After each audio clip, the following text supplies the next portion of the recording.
পাছৰ কথাখিনি পাছৰ বিষয়খিনি আমাৰ সন্মানীয় সাধাৰণ সম্পাদক দাঙি ধৰিব। গতিকে মই আজি পবিত্ৰ মুহূৰ্তত আপোনালোকে এই বতৰক আওকাণ কৰি প্ৰতিকূল বতৰক নেওচি দূৰ দূৰণিৰ পৰা আহি উপস্থিত হৈছে। আজি কোনোবা বন্ধু ভাইসকল আহিছে, কোনোবা মাৰ খোৱা সকলোৱে আমি নিৰ্যাতিত, এই নিৰ্যাতিতসকলে আহিছে আমি ইয়াত উপস্থিত হৈ আমাৰ ঐক্যবদ্ধতা আজি যে আমি দেখুৱাব পাৰিছোঁ, আমি দেখুৱাবৰ কাৰণে চেষ্টা কৰিছোঁ, আমি যে কাৰোবাৰ দৃষ্টি আকৰ্ষণ কৰিছোঁ আজি অসম চৰকাৰ বা ভাৰত ৰাষ্ট্ৰলৈকে। গতিকে এইটো আমাৰ অতি গৌৰৱৰ বিষয়। আমাৰ উঠি অহা প্ৰজন্মই নিশ্চয় এদিন কাম পাতিব, গুৰুত্ব দিব যে নিৰ্যাতন বিৰোধী ঐক্য মঞ্চ কি, নিৰ্যাতন বিৰোধী ঐক্য মঞ্চ কিয় 2007 চনৰ এই তাৰিখটোতে গঠন কৰিবলগীয়া হৈছিল, বা এই মঞ্চখনৰ প্ৰাসংগিকতা আজিও আছেনে নাই, যদি আছে কিয় আছে, যদি নাই কিয় নাই। গতিকে এই কথাখিনি আপোনালোকে নাভাবিব যে আমি আজি এদিন আহিছোঁ যে তাই একাডেমি আমি আহিছোঁ কথা দুটামান শুনিম, ভাত এসাঁজ খাম, গুচি যাম, এইটো নহয়। কি এটা ইতিহাস হ'ব, এটা ইতিহাস হ'ব অসমৰ কাৰণে, অসমৰ উঠি অহা প্ৰজন্মৰ কাৰণে। যেনেকৈ এটা সময়ত বিষ্ণু ৰাভা বা আজি খগেন বৰবৰুৱা তেওঁলোকে আজি যিটো সহস্ৰ বিপ্লৱ কৰিছিল, আজিও বিষ্ণু ৰাভাৰ প্ৰাসংগিকতা অসমৰ জনজীৱনত আছে। গতিকে নিৰ্যাতন বিৰোধী ঐক্য মঞ্চও সদায় থাকি যাব অসমৰ প্ৰেক্ষাপটত, অসমৰ ৰাইজৰ হিৰে হিৰে, অসমৰ ৰাইজৰ অন্তৰে অন্তৰে।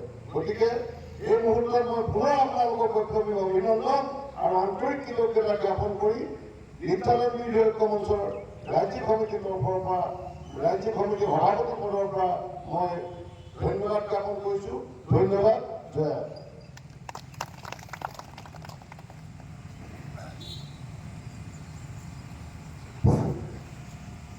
চৰকাৰ উত্তোলন মহোদয় আৰু আমাৰ এই উত্তোলনস্থলী আশে পাশে থিয় হৈ থকা মোৰ সন্মানীয় সতীৰ্থসকল আৰু নিৰ্যাতন বিৰোধী ঐক্য মঞ্চৰ শুভাকাংক্ষীসকল। তো আমাৰ পতাকা উত্তোলন কাৰ্যসূচীটো ইতিমধ্যে হৈ গৈছে, কিন্তু এই মুহূৰ্তত পতাকাৰ তাৎপৰ্য সম্পৰ্কত দুআষাৰ বক্তব্য ৰাখিব লগা থাকে। গতিকে মই পতাকাৰ তাৎপৰ্যৰ বিষয়ে অকণমান আপোনালোকক কৈ দিছোঁ যে আমাৰ সংগঠনটো নিৰ্যাতন বিৰোধী ঐক্য মঞ্চ অসম, এই নামটো এটা ৰঙা বৃত্তৰ ভিতৰত লিখা আছে। আৰু কথাটো হ'ল কি, গোটেই সম্পূৰ্ণ পতাকাখন আমাৰ মুগাৰ পতাকা।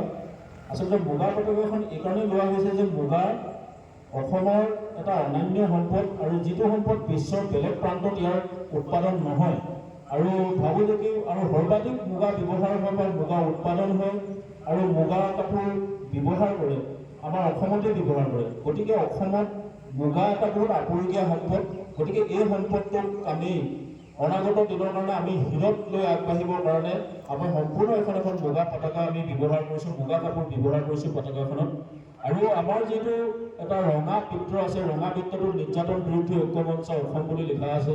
আপোনালোকে জানিব যে গোটেই ইতিহাসটো, নিৰ্যাতন বিৰোধী যদি ইতিহাসটো আমি চাওঁ, খুচৰি চাওঁ, আচলতে আমাৰ এটা ৰক্তাক্ত ইতিহাস আছে। আমি যিহেতু আলফাৰ জাতীয় মুক্তি সংগ্ৰামখনৰ পটভূমিত যিসকল মানুহৰ নিৰ্যাতন ভোগ কৰিছিলে, যিসকলে বিভিন্ন ধৰণে সেনা পুলিচৰ দ্বাৰা সন্ত্ৰাসিত হৈ বা বিদ্ৰোহীসকলৰ দ্বাৰা যেতিয়া নিৰ্যাতনৰ সন্মুখীন হৈছিলে, গতিকে এই গোটেই নিৰ্যাতিতসকলক লৈ আমি নিৰ্যাতন বিৰোধী ঐক্য মঞ্চ গঠন কৰিছিলোঁ। যদিও বা এতিয়া আমি সকলো নিৰ্যাতিতকে সামৰি লৈছোঁ, কিন্তু আমাৰ মূল পটভূমি হ'ল এই যিখন আলফাৰ জাতীয় মুক্তি সংগ্ৰাম, এই সংগ্ৰামখনত যিসকল মানুহ নিৰ্যাতিত হৈছিল, সেই মানুহসকলক লৈ আমি এই সংগ্ৰামখন আৰম্ভ কৰিছিলোঁ। আৰু এই সংগ্ৰামখনৰ পটভূমিত বা এই সংগ্ৰামখনতে আমি নিৰ্যাতিত হৈ আমি এদিন এই নিৰ্যাতন বিৰোধী ঐক্য মঞ্চ সংগঠনটো জন্ম হৈছোঁ। আৰু আমি জানো যে আলফাৰ যিহেতু জাতীয় মুক্তি সহস্ৰ সংগ্ৰামখনত এক ৰক্তাক্ত ইতিহাস আছে, বা আমিও যিহেতু সেনা পুলিচৰ দ্বাৰা যথেষ্ট পৰিমাণে সন্ত্ৰাসিত আৰু নিৰ্যাতিত হৈ পেলাই আমি নিৰ্যাতিত ব্যক্তি। গতিকে আমি যিহেতু এটা ৰক্তাক্ত ইতিহাস, এই ৰঙা যিটো আমাৰ মাজত চিন আছে বা ৰঙাৰ এটা বৃত্তৰ মাজত যিটো সংগঠনটো আছে, এইটো কিন্তু এটা ৰক্তাক্ত ইতিহাসক আমাৰ সূচোৱা হৈছে।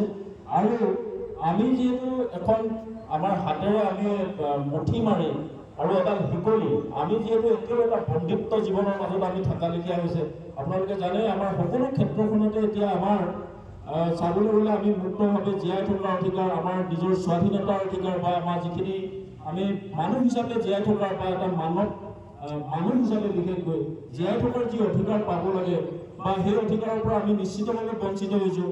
আমি বহুসকল মানুহ আচলতে কিছুৱে কোনো দুখ নকৰাকৈ আৰু নিজৰ প্ৰাপ্য অধিকাৰৰ দাবীত কাম কৰিবলৈ গৈ তেওঁলোকে নিৰ্যাতনৰ সন্মুখীন হ'বলগীয়া হৈছে।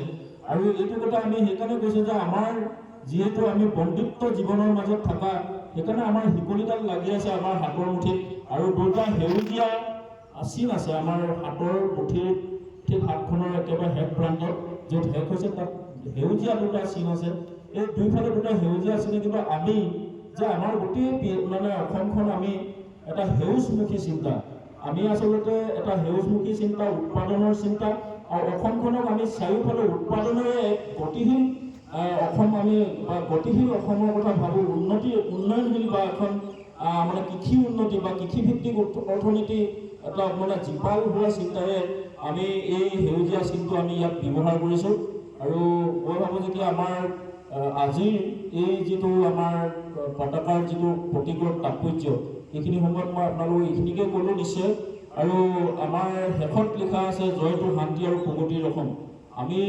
যদিও আমি কিন্তু আমাৰ নিজৰ অধিকাৰৰ কথা কওঁ তাৰ মাজতো আমি কিন্তু হিংসা পদ্ধতিৰে আমাৰ নিজৰ প্ৰাপ্য অধিকাৰৰ দাবী কৰাতকৈ আমি অহিংস নীতিয়ে আমাৰ প্ৰাপ্য বিচৰাৰ কথাটো বা আমি প্ৰাপ্যৰ কাৰণে সংগ্ৰাম কৰাৰ কথাটো আমি ক'ব খোজোঁ আৰু প্ৰগতিৰ অসম মানে আমি সকলোৱে জানো যে আমি ইমানবিলাক দুৰ্যোগ যান্ত্ৰণা আৰু মানে আমাৰ মানে যথেষ্ট মানে আমি চিন্তিত হৈ থকাৰ মাজতো আমি কিন্তু অসমৰ প্ৰগতিৰ কথাটো আমি আশা কৰোঁ সেইকাৰণে আমাৰ যিটো শ্লোগান সেইটো হ'ল জয়টো শান্তি আৰু প্ৰগতিৰ অসম এই শ্লোগানটো আমি ৰাখিছোঁ আৰু মই এই মুহূৰ্তত আমাৰ আজিৰ পতাকা উত্তোলন স্থলীত যথেষ্ট ভাল লাগিছে আমি যিখিনি সময়ত ৩-৪জন মানুহ উপস্থিত হৈ এদিন আমাৰ পতাকা আৰু এই সংগঠনটো আমি জন্ম দিছিলোঁ এই স্থলীত আজি ইমান প্ৰতিকূল বতৰতো আমি অন্ততঃ ৩০-৪০জন মানুহ আহি উপস্থিত হৈছোঁ যে আমি যিকেইজন মানুহ ইয়াত উপস্থিত হৈছোঁ আমিতো বা ক'ৰবাত তেনেকৈ ধৰণে বিভিন্ন ৰাজনৈতিক দলবিলাকে যেনেকৈ প্ৰলোভনত মানুহ আনে আমিতো তেনেকৈ প্ৰলোভন দি অনা নাই সকলোৱে স্বতঃস্ফূৰ্তভাৱে আজি কাৰ্যসূচীত অংশগ্ৰহণ কৰি